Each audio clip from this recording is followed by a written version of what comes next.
कस्तो मुख दुई टाइममा हाँसको र मेरो जम्का भेट भयो। हाँसले लखेटेर मार्यो नि। सो नमस्ते, गुड मर्निङ सबैजनालाई। वेलकम मेरो न्यू ब्लगमा। यो ब्लग चाहिँ जस्ट मनोरञ्जनको लागि मात्रै हो। कस्तो छ कमेन्ट गरिदिनु होला, लाइक गरिदिनु होला। सो आज बिहान बिहान मेरो छोरीलाई नुहाइदिँदैछौँ। सुई लाउनको लागि नानीलाई नुहाउन रेडी गरेका छौँ। नानी नुहाएपछि आफू नि हातमुख धुनु पर्यो भनेर धारातिर आएको कि र हाँसले खुट्टामा टोकेर निलै बनाइदियो।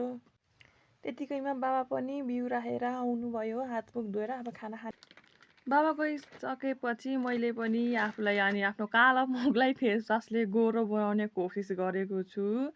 जति धोए पनि अब कालो मान्छे कहिल्यै गोरो हुँदैन नि त, त्यही भएर अलिअलि मिच्छु।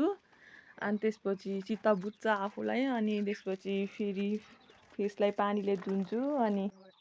अनि त्यसपछि लाग्छु आफ्नो सबैभन्दा प्यारो काम बेड मिलाउने काम। सजिलो पनि हुन्छ र यसमा मलाई पनि मजा लाग्छ।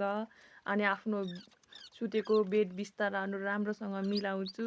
अनि नानीले बच्चा सानो भएको कारणले बेड एकदम धेरै फोहोर गर्छ, सु गरिदिन्छ सानीले। अनि त्यही भएर कपडाहरू सुकाएर अनि बेड मिलाउँछु। अनि हस्पिटल जाँदा लाउने कपडाहरू सबै बेडमा निकालेर रेडी बनाएर राख्छु। कुकरभित्र दालसँगै यो दाल गिलासमा बसालेर राख्छु। अनि किनभने ड्याडीलाई जन्डिस भएको कारणले यो हरियो दाल पकाएर राख्छु। अब खाना खाइसकेपछि मैले त्यो भाँडाकुँडी माझेर अनि भाँडासाँडा अनि मिलाएर जान्छु भनेर भाँडासाँडा रेडी गर्छु।